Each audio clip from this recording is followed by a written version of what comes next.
इस कार्यक्रम में हम सभी की कोशिश रहती है कि एक दूसरे के प्रेरणादायी प्रयासों की चर्चा करें, जन आंदोलन से परिवर्तन की गाथा पूरे देश को बताएं। इसी कड़ी में मैं आज आपसे देश के एक ऐसे जन आंदोलन की चर्चा करना चाहता हूं जिसका देश के हर नागरिक के जीवन में बहुत महत्व है। लेकिन उससे पहले मैं आज की पीढ़ी के नौजवानों से, 24-25 साल के युवाओं से एक सवाल पूछना चाहता हूं। और सवाल बहुत गंभीर है और मेरे सवाल पर जरूर सोचिए। क्या आपको पता है कि आपके माता-पिता जब आपकी उम्र के थे तो एक बार उनसे जीवन का भी अधिकार छीन लिया गया था? आप सोच रहे होंगे कि ऐसा कैसे हो सकता है, ये तो असंभव है। लेकिन मेरे नौजवान साथियों, हमारे देश में एक बार ऐसा हुआ था। ये बरसों पहले 1975 की बात है। जून का वही समय था जब इमरजेंसी लगाई गई थी, आपातकाल लागू किया गया था। उसमें देश के नागरिकों से सारे अधिकार छीन लिए गए थे। उसमें से एक अधिकार संविधान के आर्टिकल 21 के तहत सभी भारतीयों को मिला, right to life and personal liberty भी था।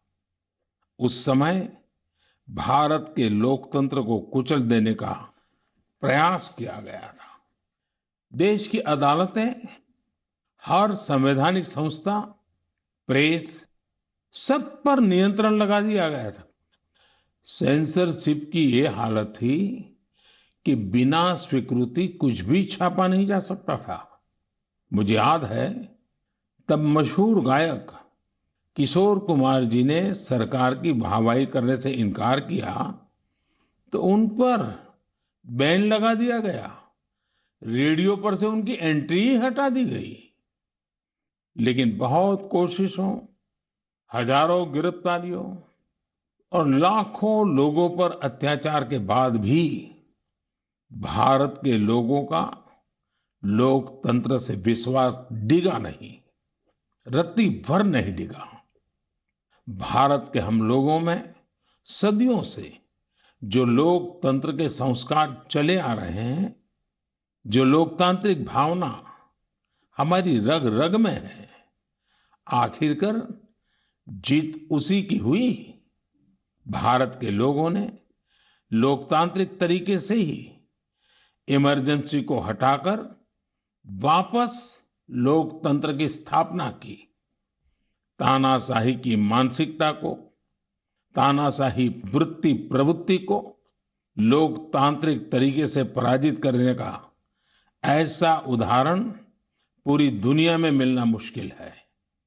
इमरजेंसी के दौरान देशवासियों के संघर्ष का गवाह रहने का, साझेदार रहने का सौभाग्य मुझे भी मिला था, लोकतंत्र के एक सैनिक के रूप में। आज जब देश अपनी आजादी के 75 वर्ष का पर्व मना रहा है, अमृत महोत्सव मना रहा है, तो आपातकाल के उस भयावह दौर को भी हमें कभी भी भूलना नहीं चाहिए। आने वाली पीढ़ियों को भी भूलना नहीं चाहिए।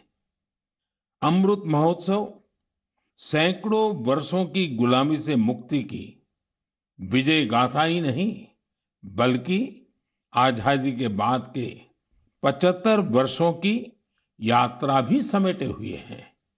इतिहास के हर अहम पड़ाव से सीखते हुए ही हम आगे बढ़ते हैं। मेरे प्यारे देशवासियों, हम में से शायद ही कोई ऐसा हो जिसने अपने जीवन में आकाश से जुड़ी कल्पनाएं न की हो। बचपन में हर किसी को आकाश के चांद, तारे, उनकी कहानियां आकर्षित करती हैं। युवाओं के लिए आकाश छूना सपनों को साकार करने का पर्याय होता है। आज हमारा भारत जब इतने सारे क्षेत्रों में सफलता का आकाश छू रहा है, तो आकाश या अंतरिक्ष इससे अछूता कैसे रह सकता है? बीते कुछ समय में हमारे देश में स्पेस सेक्टर से जुड़े कई बड़े काम हुए हैं। देश की इन्हीं उपलब्धियों में से एक है इन स्पेस नाम की एजेंसी का निर्माण। एक ऐसी एजेंसी जो स्पेस सेक्टर में भारत के प्राइवेट सेक्टर के लिए नए अवसरों को प्रमोट कर रही है। इस शुरुआत ने हमारे देश के युवाओं को विशेष रूप से आकर्षित किया है। मुझे बहुत से नौजवानों के इससे जुड़े संदेश भी मिले हैं। कुछ दिन पहले जब मैं InSpace के हेडक्वार्टर के लोकार्पण के लिए गया था, तो मैंने कई युवा स्टार्टअप्स के आइडियाज और उत्साह को देखा। मैंने उनसे काफी देर तक बातचीत भी की। आप भी जब इनके बारे में जानेंगे तो हैरान हुए बिना नहीं रह पाएंगे। जैसे कि स्पेस स्टार्टअप्स की संख्या और स्पीड को ही ले लीजिए। आज से कुछ साल पहले तक हमारे देश में स्पेस सेक्टर में स्टार्टअप के बारे में कोई सोचता तक नहीं था। आज इनकी संख्या 100 से भी ज्यादा है। ये सभी स्टार्टअप्स ऐसे ऐसे आइडिया पर काम कर रहे हैं जिनके बारे में पहले या तो सोचा ही नहीं जाता था या फिर प्राइवेट सेक्टर के लिए असंभव माना जाता था। उदाहरण के लिए चेन्नई और हैदराबाद के 2 स्टार्टअप्स हैं, अग्निकुल और स्काईरूट। ये स्टार्टअप्स ऐसे लॉन्च व्हीकल विकसित कर रही हैं जो अंतरिक्ष में छोटे पेलोड्स लेकर जाएंगे। इससे स्पेस लॉन्चिंग की कीमत बहुत कम होने का अनुमान है। ऐसे ही हैदराबाद का एक और स्टार्टअप ध्रुव स्पेस सैटेलाइट डिप्लॉयर और सैटेलाइट के लिए हाई टेक्नोलॉजी सोलर पैनल्स पर काम कर रहा है। मैं एक और स्पेस स्टार्टअप दिगंतरा के तनवीर अहमद से भी मिला था, जो स्पेस के कचरे को मैप करने का प्रयास कर रहे हैं। मैंने उन्हें एक चैलेंज भी दिया है कि वो ऐसी टेक्नोलॉजी पर काम करें जिससे स्पेस के कचरे का समाधान निकाला जा सके। दिगंतरा और ध्रुव स्पेस दोनों ही 30 जून को इसरो के लॉन्च व्हीकल से अपना पहला लॉन्च करने जा रहे हैं। इसी तरह बेंगलुरु के एक स्पेस स्टार्टअप एस्ट्रोम की फाउंडर नेहा भी एक कमाल के आइडिया पर काम कर रही है। ये स्टार्टअप ऐसे फ्लैट एंटीना बना रहा है जो न केवल छोटे होंगे बल्कि उनकी कॉस्ट भी काफी कम होगी। इस टेक्नोलॉजी की डिमांड पूरी दुनिया में हो सकती है। साथियों, इन स्पेस के कार्यक्रम में मैं मेहसाणा की स्कूल स्टूडेंट बेटी तन्वी पटेल से भी मिला था। वो एक बहुत ही छोटी सैटेलाइट पर काम कर रही है जो अगले कुछ महीनों में स्पेस में लॉन्च होने जा रही है। तन्वी ने मुझे गुजराती में बड़ी सरलता से अपने काम के बारे में बताया था। तन्वी की तरह ही देश के करीब 750 स्कूल स्टूडेंट्स अमृत महोत्सव में ऐसे ही 75 सैटेलाइट पर काम कर रहे हैं। और भी खुशी की बात है कि इनमें से ज्यादातर स्टूडेंट्स देश के छोटे शहरों से हैं। साथियों, ये वही युवा हैं जिनके मन में आज से कुछ साल पहले स्पेस सेक्टर की छवि किसी सीक्रेट मिशन जैसी होती थी, लेकिन देश ने स्पेस रिफॉर्म्स किए और वही युवा अब अपनी सैटेलाइट लॉन्च कर रहे हैं। जब देश का युवा आकाश छूने को तैयार है, तो फिर हमारा देश कैसे पीछे रह सकता है? मेरे प्यारे देशवासियों, मन की बात में अब एक ऐसे विषय की बात जिसे सुनकर आपका मन प्रफुल्लित भी होगा और आपको प्रेरणा भी मिलेगी। बीते दिनों हमारे ओलंपिक गोल्ड मेडल विजेता नीरज चोपड़ा फिर से सुर्खियों में छाए रहे।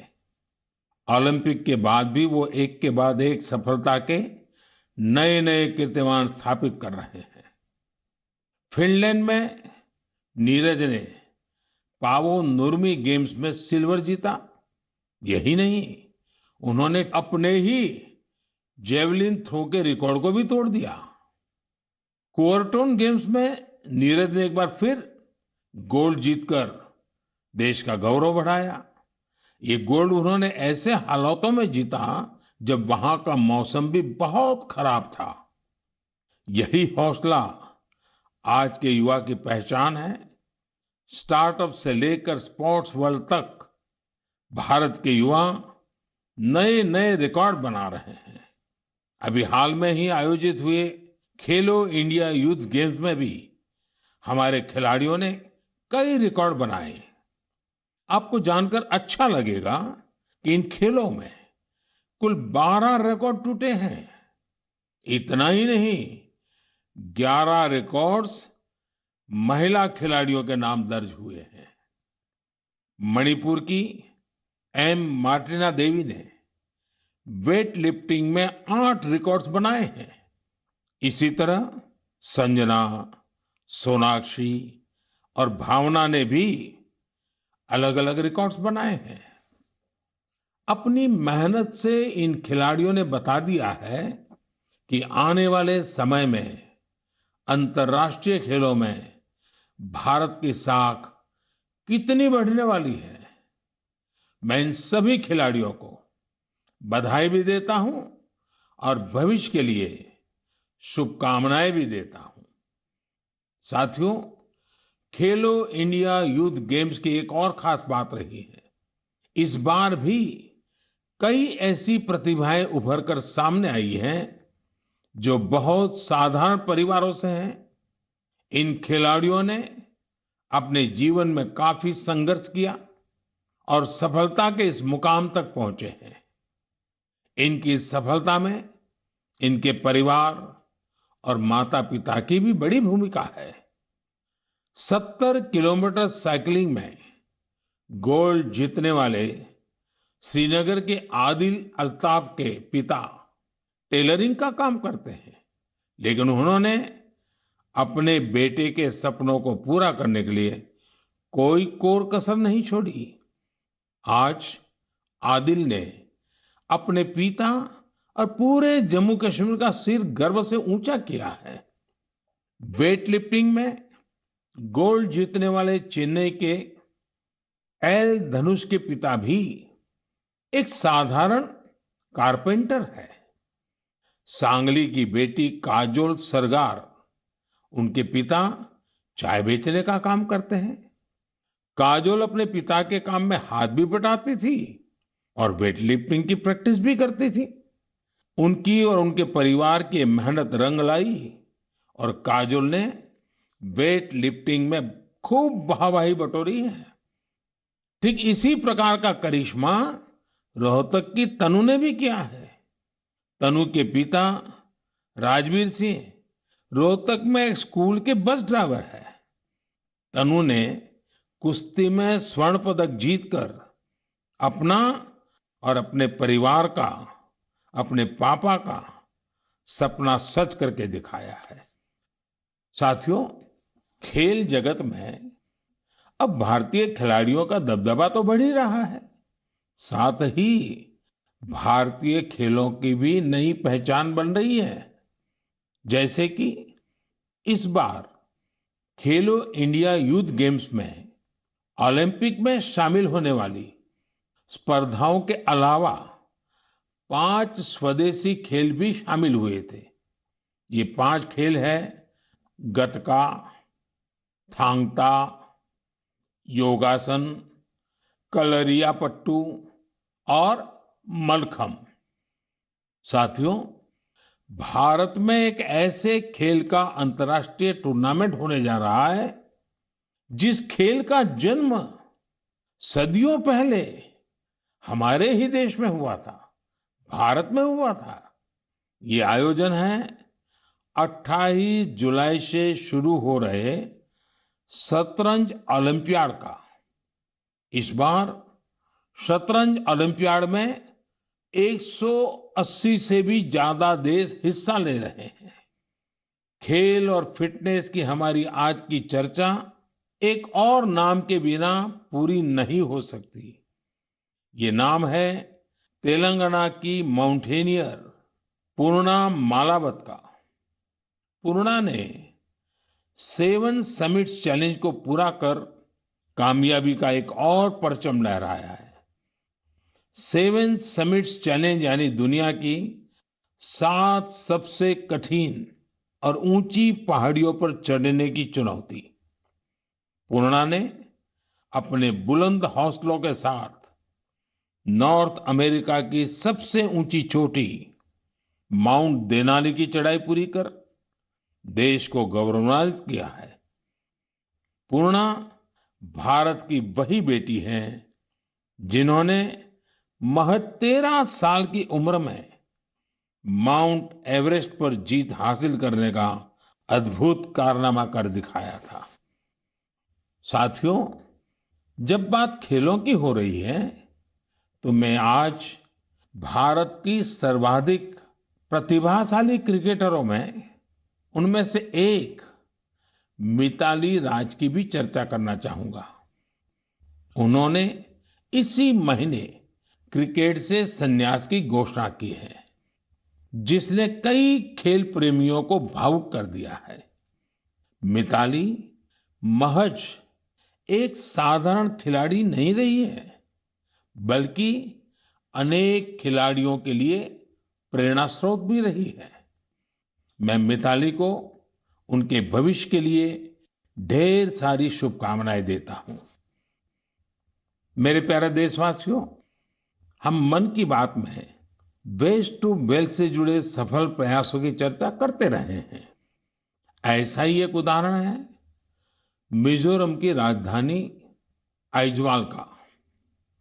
आइजवाल में एक खूबसूरत नदी है चिटे लुई, जो बरसों की उपेक्षा के चलते गंदगी और कचरे के ढेर में बदल गई। पिछले कुछ वर्षों में इस नदी को बचाने के लिए प्रयास शुरू हुए हैं। इसके लिए स्थानीय एजेंसियां, स्वयंसेवी संस्थाएं और स्थानीय लोग मिलकर save Chite Louis action plan भी चला रहे हैं। नदी की सफाई के इस अभियान ने वेस्ट से वेल्थ क्रिएशन का अवसर भी बना दिया है। दरअसल इस नदी में और इसके किनारों पर बहुत बड़ी मात्रा में प्लास्टिक और पॉलीथीन का कचरा भरा हुआ था। नदी को बचाने के लिए काम कर रही संस्था ने इसी पॉलीथीन से सड़क बनाने का फैसला लिया। यानी जो कचरा नदी से निकला, उससे मिजोरम के एक गांव में राज्य की पहली प्लास्टिक रोड बनाई गई। यानी स्वच्छता भी और विकास भी। साथियों, ऐसा ही एक प्रयास पुडुचेरी के युवाओं ने भी अपनी स्वयंसेवी संस्थाओं के जरिए शुरू किया है। पुडुचेरी समंदर के किनारे बसा है। वहां के बीचेस और समुद्री खूबसूरती देखने बड़ी संख्या में लोग आते हैं। लेकिन पुडुचेरी के समंदर तट पर भी प्लास्टिक से होने वाली गंदगी बढ़ रही थी। इसलिए अपने समंदर बीचेस और इकोलॉजी को बचाने के लिए यहाँ लोगों ने रिसाइकलिंग फॉर लाइफ अभियान शुरू किया है। आज पुडुचेरी के कराईकल में हजारों किलो कचरा हर दिन कलेक्ट किया जाता है और उसे सेग्रीगेट किया जाता है। इसमें जो ऑर्गेनिक कचरा होता है उससे खाद बनाई जाती है। बाकी दूसरी चीजों को अलग करके रिसाइकल कर लिया जाता है। इस तरह के प्रयास प्रेरणादायी तो है ही, सिंगल यूज प्लास्टिक के खिलाफ भारत के अभियान को भी गति देते हैं। साथियों, इस समय जब मैं आपसे बात कर रहा हूं, तो हिमाचल प्रदेश में एक अनोखी साइकिलिंग रैली भी चल रही है। मैं इस बारे में भी आपको बताना चाहता हूं। स्वच्छता का संदेश लेकर साइकिल सवारों का एक समूह शिमला से मंडी तक निकला है। पहाड़ी रास्तों पर करीब पौने 200 किलोमीटर की ये दूरी ये लोग साइकिल चलाते हुए ही पूरी करेंगे। इस समूह में बच्चे भी और बुजुर्ग भी हैं। हमारा पर्यावरण स्वच्छ रहे, हमारे पहाड़, नदियां, समंदर स्वच्छ रहे, तो स्वास्थ्य भी उतना ही बेहतर होता जाता है। आप मुझे इस तरह के प्रयासों के बारे में जरूर लिखते रहिए। मेरे प्यारे देशवासियों, हमारे देश में मानसून का लगातार विस्तार हो रहा है। अनेक राज्यों में बारिश बढ़ रही है।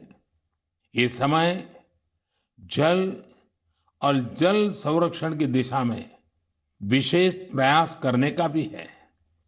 हमारे देश में तो सदियों से ये जिम्मेदारी समाज ही मिलकर उठाता रहा है।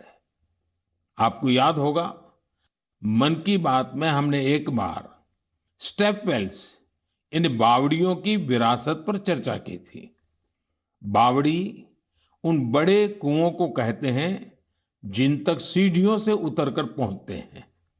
राजस्थान के उदयपुर में ऐसी ही सैकड़ों साल पुरानी एक बावड़ी है, सुल्तान की बावड़ी। इसे राव सुल्तान सिंह ने बनवाया था, लेकिन उपेक्षा के कारण धीरे धीरे ये जगह वीरान होती गई और कूड़े कचरे के ढेर में तब्दील हो गई है। एक दिन कुछ युवा ऐसे ही घूमते हुए इस बावड़ी तक पहुंचे और इसकी स्थिति देखकर बहुत दुखी हुए। इन युवाओं ने उसी क्षण सुल्तान की बावड़ी की तस्वीर और तकदीर बदलने का संकल्प लिया। उन्होंने अपने इस मिशन को नाम दिया सुल्तान से सूरतान। आप सोच रहे होंगे कि सूरतान क्या है? दरअसल अपने प्रयासों से इन युवाओं ने ना सिर्फ बावड़ी का कायाकल्प किया, बल्कि इसे संगीत के सुर और तान से भी जोड़ दिया है। सुल्तान की बावड़ी की सफाई के बाद, उसे सजाने के बाद वहां सुर और संगीत का कार्यक्रम होता है। इस बदलाव की इतनी चर्चा है कि विदेश से भी कई लोग इसे देखने आने लगे हैं। इस सफल प्रयास की सबसे खास बात यह है कि अभियान शुरू करने वाले युवा चार्टर्ड अकाउंटेंट्स हैं। संयोग से अब से कुछ दिन बाद 1 जुलाई को चार्टर्ड अकाउंटेंट डे है। मैं देश के सभी सीएस को अग्रिम बधाई देता हूं। हम अपने जल स्रोतों को संगीत और अन्य सामाजिक कार्यक्रमों से जोड़कर उनके प्रति इसी तरह जागरूकता का भाव पैदा कर सकते हैं। जल संरक्षण तो वास्तव में जीवन संरक्षण है। आपने देखा होगा, आजकल कितने ही नदी महोत्सव होने लगे हैं। आपके शहरों में भी इस तरह के जो भी जल स्रोत है, वहां कुछ न कुछ आयोजन अवश्य करें। मेरे प्यारे देशवासियों, हमारे उपनिषदों का एक जीवन मंत्र है, चरैवेति चरैवेति चरैवेति। आपने भी इस मंत्र को जरूर सुना होगा। इसका अर्थ है चलते रहो, चलते रहो।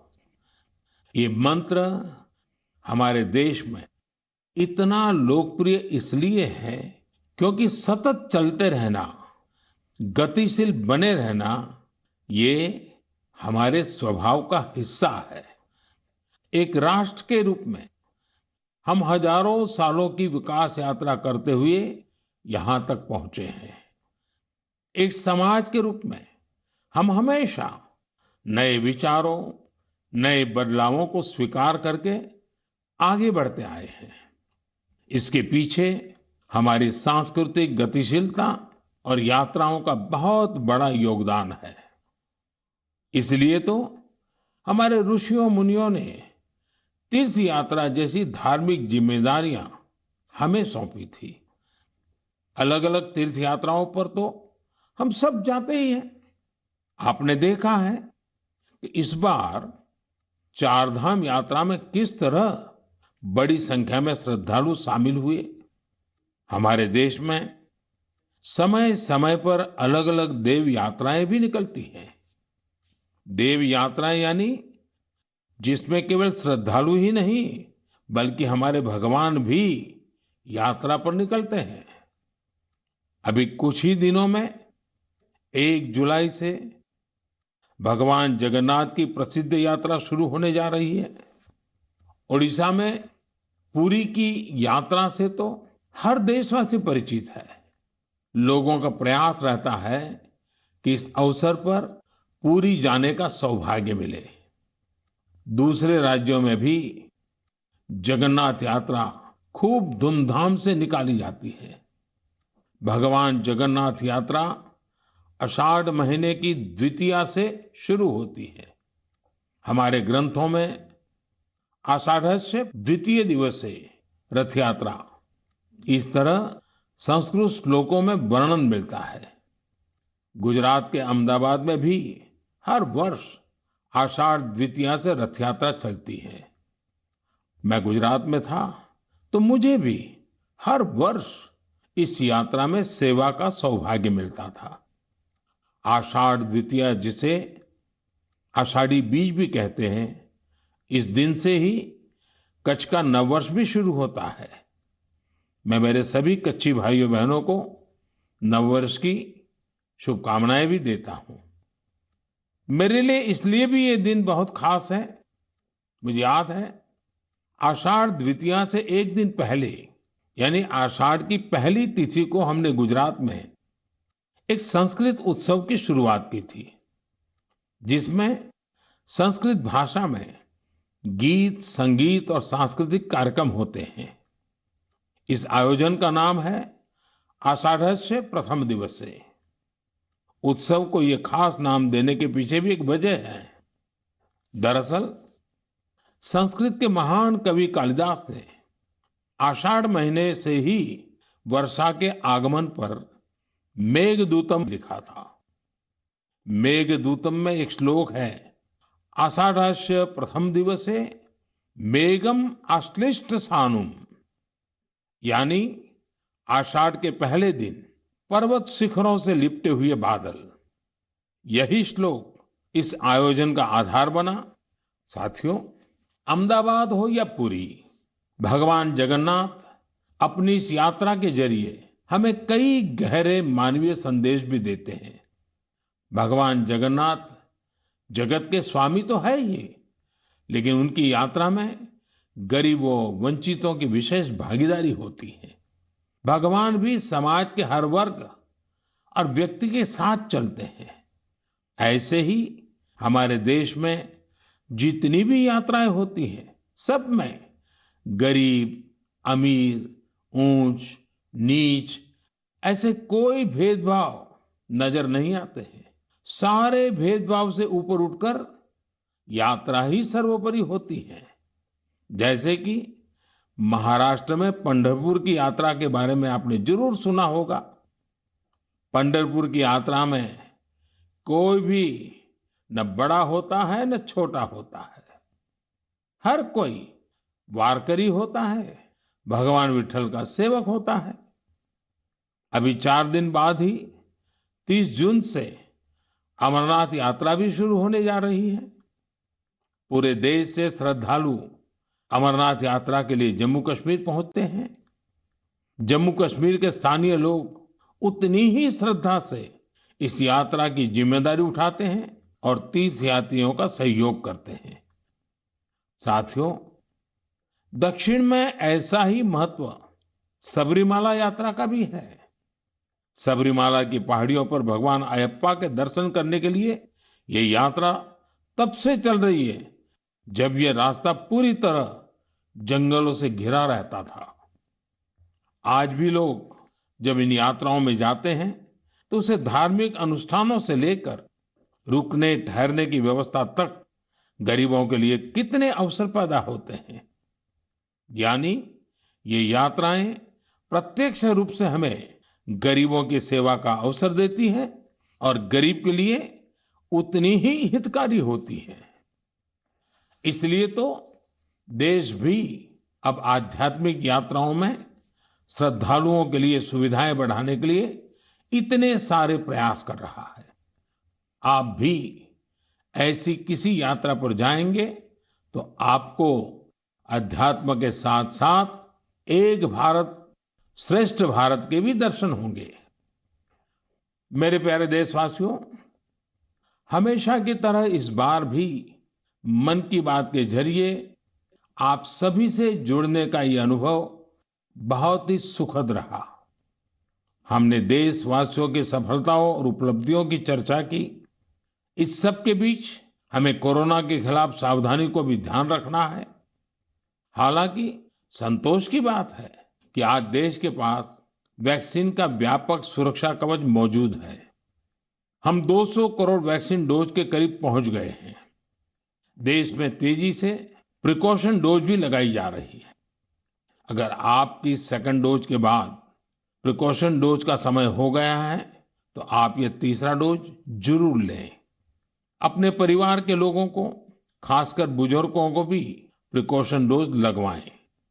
हमें हाथों की सफाई और मास्क जैसी जरूरी सावधानी भी बरतनी ही है। हमें बारिश के मौसम में आसपास गंदगी से होने वाली बीमारियों से भी आगाह रहना है। आप सब सजग रहिए, स्वस्थ रहिए और ऐसी ही ऊर्जा से आगे बढ़ते रहिए। अगले महीने हम एक बार फिर मिलेंगे। तब तक के लिए बहुत बहुत धन्यवाद। नमस्कार। Presenting B News app available on Google Play and App Store. Download it now.